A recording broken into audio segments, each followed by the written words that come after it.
Y'all do not understand.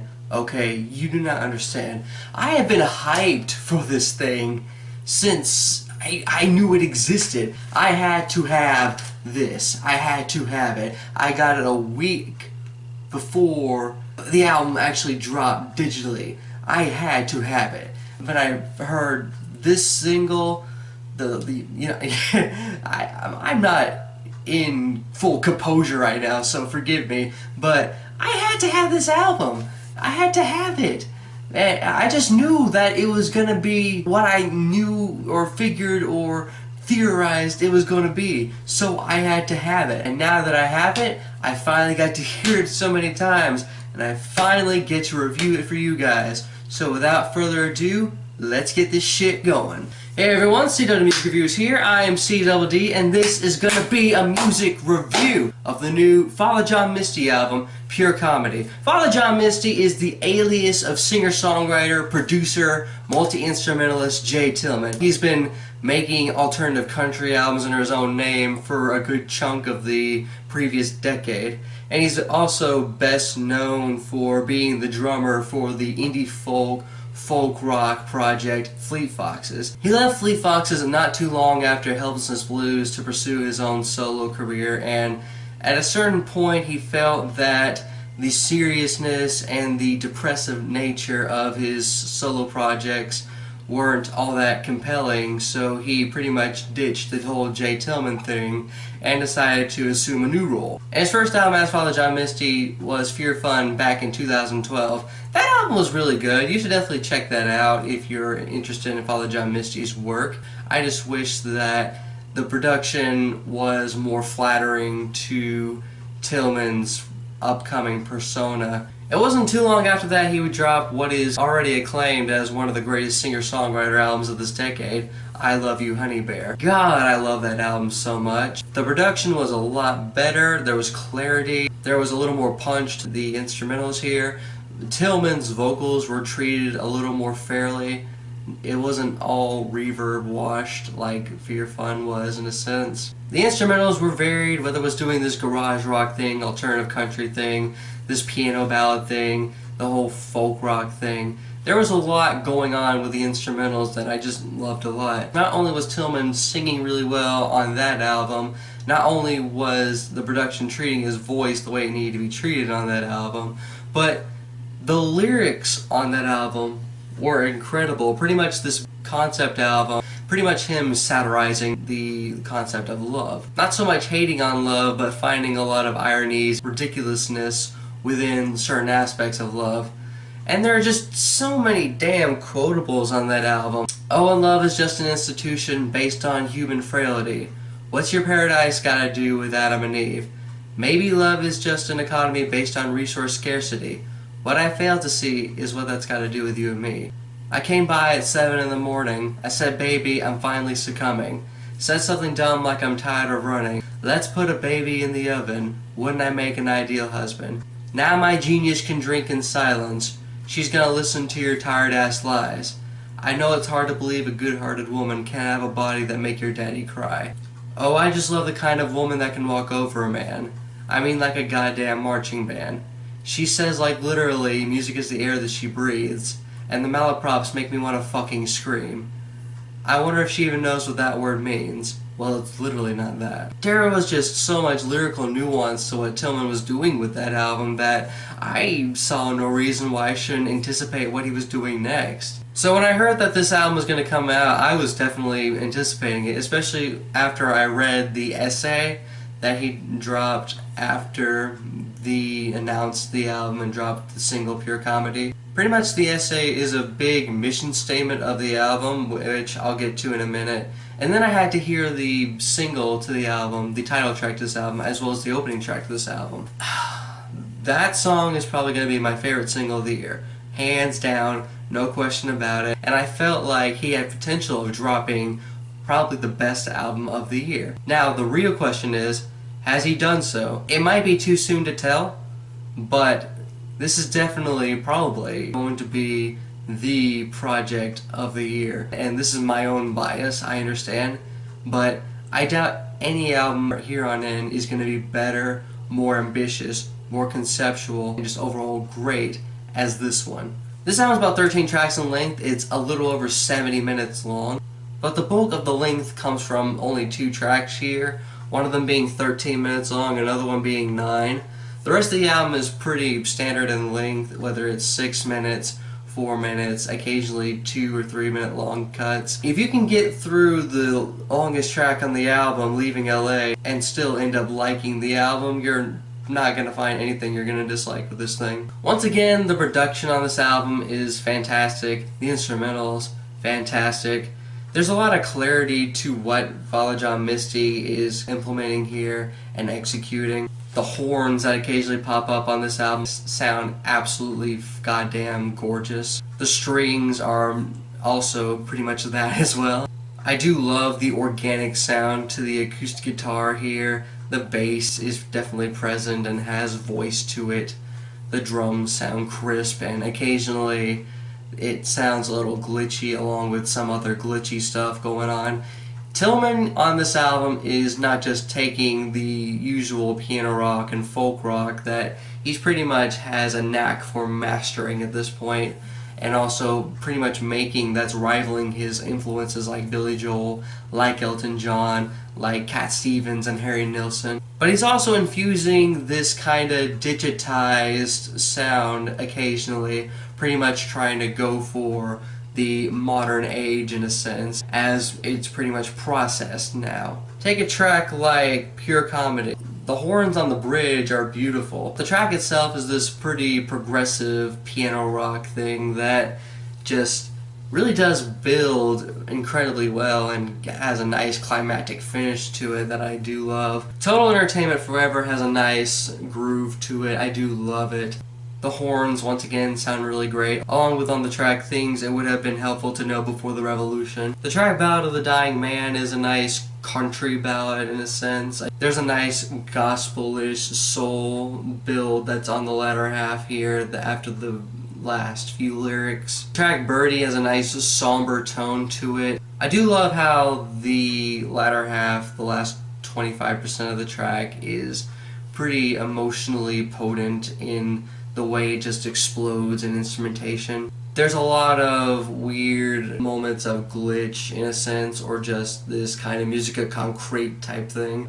The track Leaving LA I initially heard on a BBC radio show snippet way back when. It had me kind of skeptical since it was this long winding acoustic ballad, but this album version is a lot better given the fact that string is implemented, and that string adds a whole other layer of palpability to the track. Tracks like A Bigger Paper Bag and The Memo have kind of a mid-paced alt country vibe to it that I dig a lot.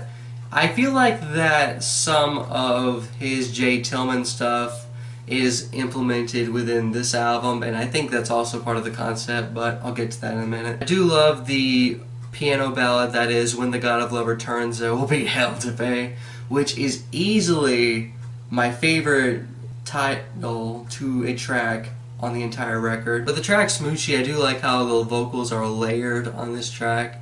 It's pretty emotionally potent and kind of somber in a sense. And once again, it's a nice somber alt country type thing that I love. The track Two Wildly Different Perspectives channels his inner Radiohead influence, I think. I do like how the piano is kind of sampled and looped in a way, and I do like how the drums just come in and out randomly with this thing, and the strings are once again nice and particularly potent. And I think the weirdest curveball that this album throws at you is on the track So I'm Growing Old on Magic Mountain, where once again it goes for a nice slow piano rock, folk rock type thing before it just lets itself glide into this kind of really slow, ambient, down-tempo thing.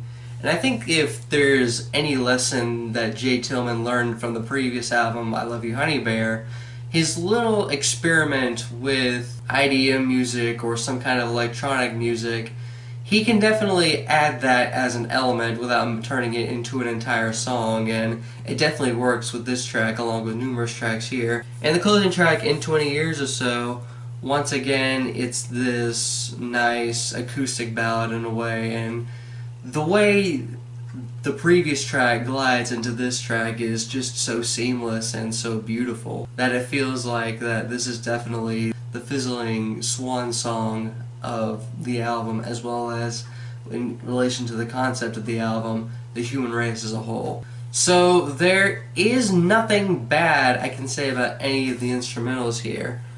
I do feel like that Smoochie, it may have been just a sliver bit underdeveloped, but that's really it. That's not even nitpicking, that's atom picking. So that's the instrumental and production end of this album.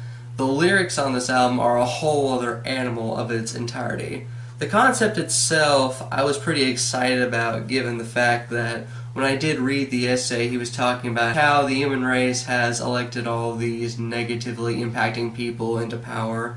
The fact that we've allowed all this stuff to happen with climate change, religious, and all this other socio-political stuff that we just allowed to accumulate over time. Pretty much he says on the essay that humanity needs to go back to the standard of not being mauled to death by bears, instead of living to this whole other standard that they just can't possibly achieve. And the way he words this essay comes off as kind of cynical, sure, but there is a potent point here. And I was very curious as to how what he said on this essay is going to be implemented within the album itself, and I definitely now get what it is he's going for.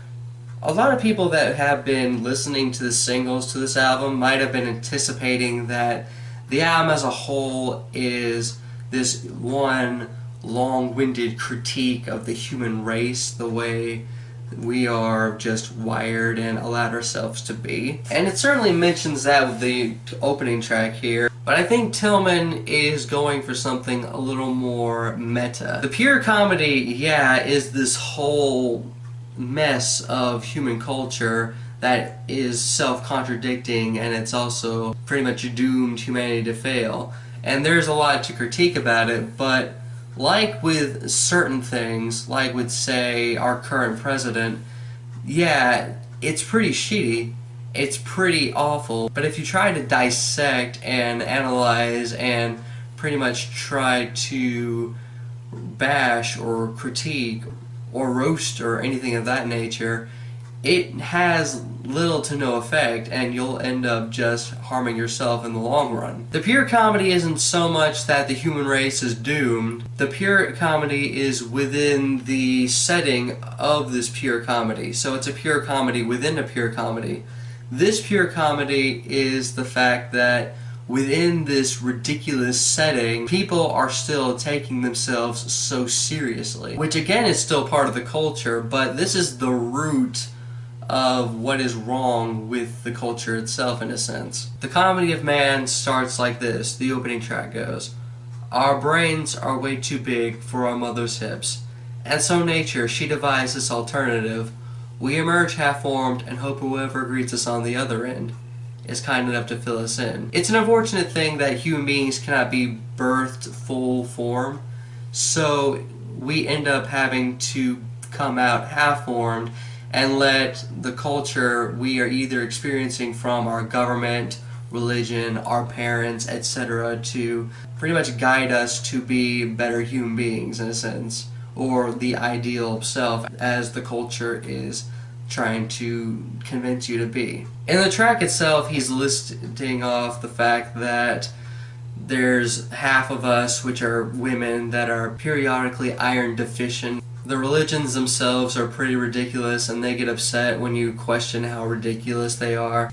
Their idea of being free is a prison of beliefs that they never ever have to leave. And like with most comedies, there's a lot of ridiculousness to it that it looks like no one's going to overcome, but there is a light at the end of the tunnel.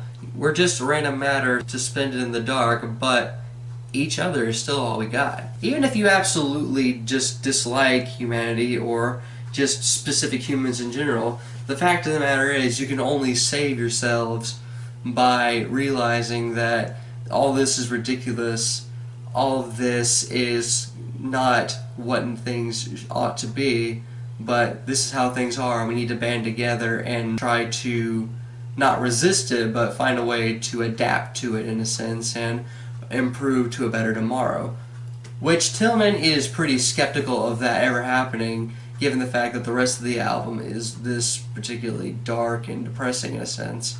The track Total Entertainment Forever seems to be Tillman saying this is the ideal pain reliever to humanity, but simultaneously it's also going to desensitize us to the point where we just no longer become human. It's a track that a lot of people know because he did premiere this track on SNL, and the opening line is pretty controversial. Betting Taylor Swift every night inside the Oculus Rift, after the Mr. and the Mrs. finish dinner and the dishes. The track itself is pretty much about how entertainment is getting so vast and so accessible and just potent to the point where it all becomes this other reality that people are living, even though the other reality that they are actually living is still pretty bleak and they're just ignoring all that. Entertainment itself is a double-edged sword in a sense. The track Things That Would Have Been Helpful to Know Before the Revolution, he pretty much talks about how in the summer people get heated about the system and feel like that, yeah, the system is flawed, and they decided to overthrow it, even though it just throws the wheels of progress off track, pretty much throwing away this kind of industrialized thing that are pretty much propelling society, but simultaneously it was still crushing this underclass he mentions. I feel like that he believes people don't understand what it means to overthrow your very way of life and going back to a native state. This protagonist here misses being on top of the food chain. It's like you go into something not really understanding the end game or the result of what you're about to do because you're so focused on how awful the system has been treating you or how awful the system has been treating others. It's a weird track that I'm still processing, which is pretty much a good chunk of this album, sure, but regardless, it's a really thought-provoking track. The track Bow to the Dying Man is about the man that takes himself so seriously that he pretty much spends his whole life critiquing shit for a living. When I first heard this track, this actually made me rethink doing album reviews. That's how impactful it was to me, someone that pretty much spends a good portion of the time analyzing or critiquing. Pretty much him believing that now that he's dying, who is going to start keeping all these idiots and pretentious fools in check. One of my favorite verses on this album is, eventually the dying man takes his final breath, but first checks his newsfeed to see what he's about to miss. It occurs to him late in the game, you leave as clueless as you came. From wretched heavens to the shadows in the cave. We'll all be wrong someday. Pretty much saying that you may feel like that you figured everything out in life as you're pretty much going after all of the homophobes, hipsters, and 1%, but as you're dying you realize, you know what, I never really had any of this shit figured out. The track Birdie is, again, pretty abstract in a sense. He is talking about the birdie that is flying over and feeling high in a sense, pretty much noting about how so many people have written songs about being free and glorious as a bird, but he's pretty much telling the bird that their paradigms are just as deep and just as wide. Some dream of a world written in lines of code, well, I hope they engineer out politics, romance, and edifice. 2 out of 3 ain't so bad. Noting that the environment they live in is that bad and the birdie needs to stay up in the air and not experience any of this, at least until this big finish or this big climactic event that's going to change the world forever it happens. And the track Leaving LA, I'm not going to go through every single verse here, but I will say there are definitely a lot of quotables with this track. But if you want ecstasy or birth control, run the tap until the water's cold. Anything else you can get online, a creation myth or 45. You're gonna need one or the other to survive, where only the armed and the funny make it out alive. And this line in particular pretty much summing up the track as a whole. I'm beginning to see the end of how it goes down between me and them. Some 10-verse chorusless diatribe. Play as they all jump ship. I used to like this guy. Now his new shit makes me want to die. This track in particular is pretty expansive and autobiographical in a sense, and I think this is so long, this is so pretty much impenetrable in a sense, because this is pretty much highlighting the seriousness that mankind takes itself. And Tillman is painting himself as a target for this, which is pretty interesting. There's a verse here where he talks about how one of his first memories of music was when he was in JCPenney choking on some kind of candy, and as he was dying he's hearing some music going on, and he realizes that the comedy doesn't stop for little boys dying in the department stores. I also do like how the track ends. I can stop drinking and you can finish your script, because what we both now feel is, and the track ends. The script isn't finished, so there's nothing they actually feel, in a sense. The track A Bigger Paper Bag is pretty much about fighting your demons with, pretty much metaphorically, with only your fists, like trying to wrestle with this demons and all these inconsistencies within yourself. And it's pretty much the equivalent of struggling to fight your way out of a paper bag. Lyrically, one of my favorite tracks on this album, probably like my top 5 or top 6 or 7 favorite tracks on this album, has to be When the God of Love Returns, There'll Be Hell to Pay.